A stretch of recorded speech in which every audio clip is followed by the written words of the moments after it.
Welcome back to Outkick the Tailgate. Steve Spurrier, thanks for joining us. I mean, you go on, you're big with Clay, you get to talk to Bob Stoops. Now you have to kind of slum it with us, but thanks for doing that. We appreciate it. Oh, it's always good to be on and talk about what a huge game we got here today.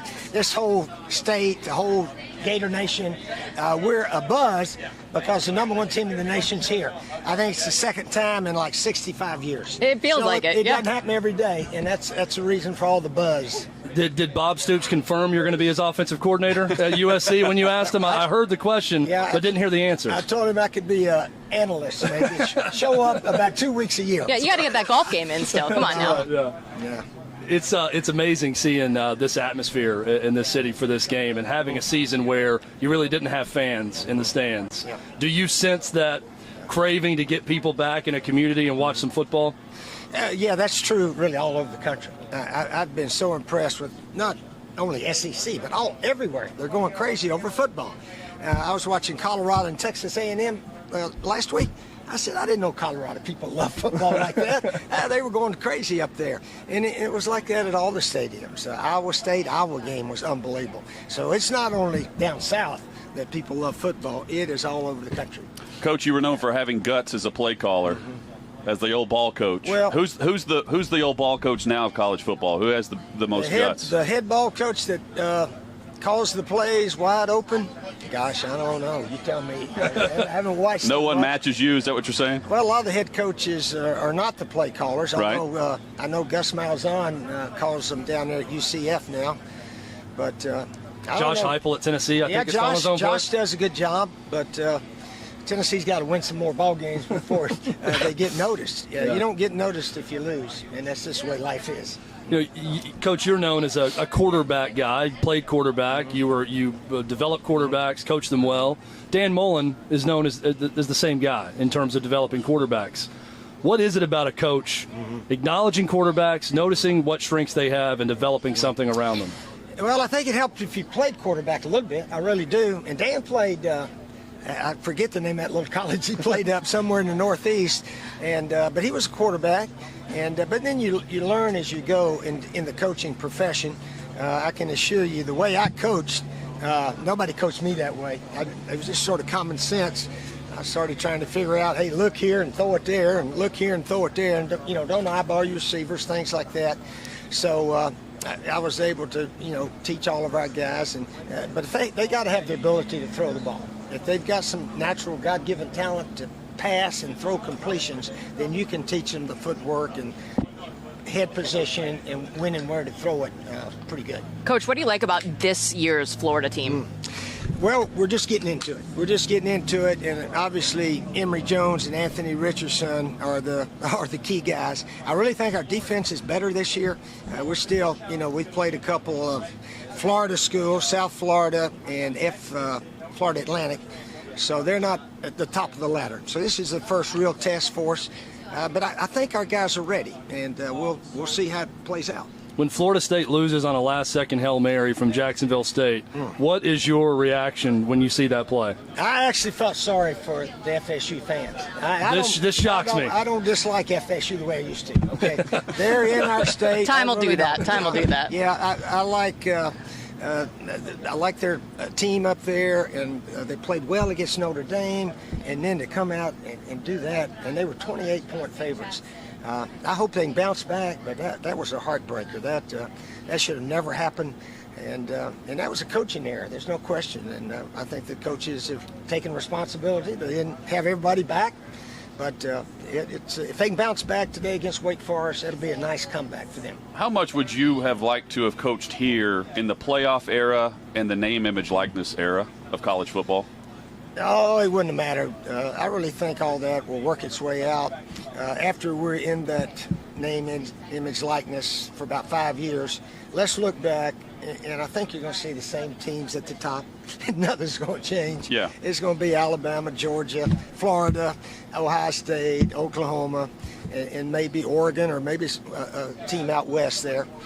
But it's just something they all have to live with. The coaching staffs on all these colleges now are double or triple the size we had. And so you got your recruits, and then you got your portal guys. And if you have a good year with the portal, you can get well quickly.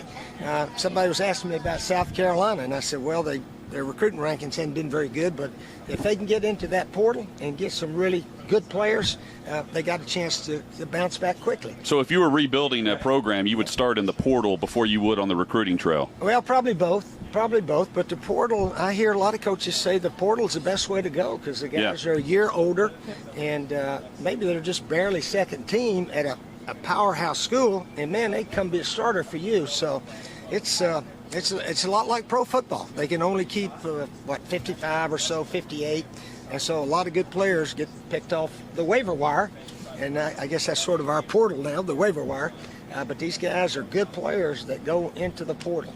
Coach, you were notorious for gigging opponents and doing so in a clever way, in a smart, funny way at times.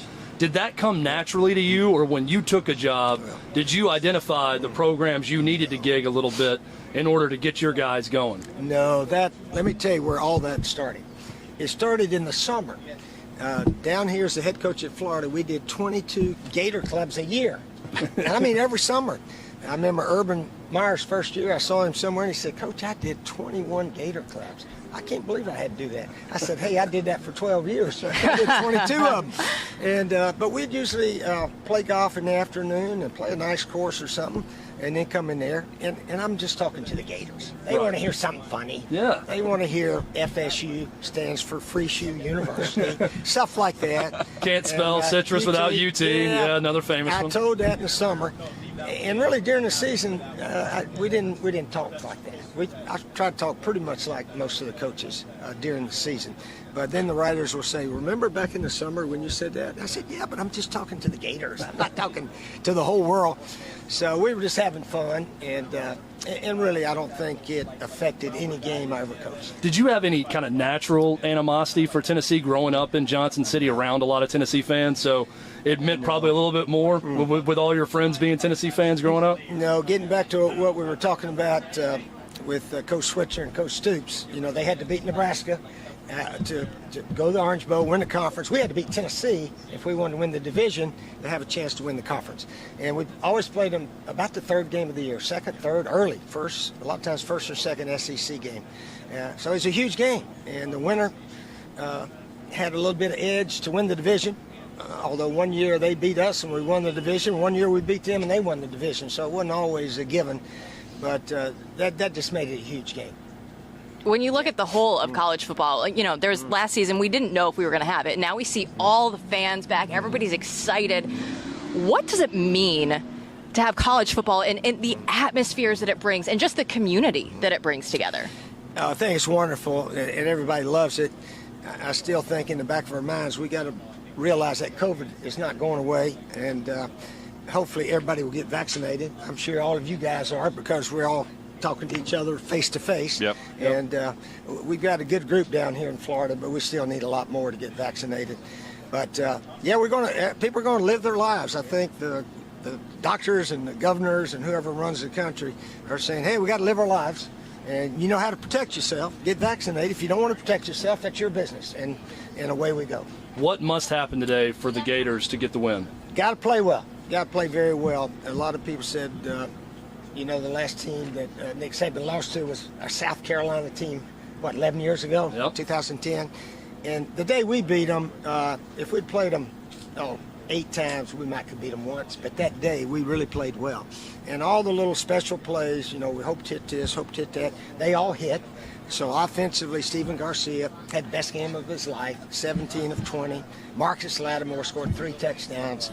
And Alshon Jeffrey caught a couple touchdowns. And our defense played well. McElroy, their quarterback, had 7 sacks. And they didn't play very well. They missed an extra point, went for 2 the next time, didn't make it. And then they tried a fake field goal when they were only down 7. So they didn't have a good game. So if Alabama has a little bit of a bad day and we played well, yeah, we got a good chance. Chad, explain the first encounter we had with Coach Spurrier. Well, this is legendary on our show, Coach, because, we grew up watching SEC football, obviously watching our Florida teams. We were interviewing Tim Couch at SEC Media Days one time, Hutton and I, in our 20s, starting out in the business. And there is a throng of people following you at SEC Media Days, cameras behind you, walking from room to room like they would at SEC Media Days, spotlight on you, and you look up at us interviewing Tim Couch. and you just said, "Men," and kept on about your day. And it was almost like you gave us the approval to keep doing the interview at that point, so we felt like we could continue. It was perfect. Well, I hope so. Yeah. We remember that more than we did the interview. Absolutely. Really? Yeah. Thank you so much for stopping by. I really appreciate it. Yeah. Yeah. And good luck to your Gators now. today. Yeah, what's next on your schedule today? This is my last There you go. public relation. There you media go. Event. Yep. I did a few yesterday with Feinbaum and the SEC guys and so forth. But yeah, we're ready for. Well, we got about 4.5 hours. Now you get to go enjoy the game and have a great day. I go in early, and they let me park under the stadium. Of course. where the coaches park. As they should. And I got an office at the stadium. I'm the ambassador. Yep. So I like that title, ambassador.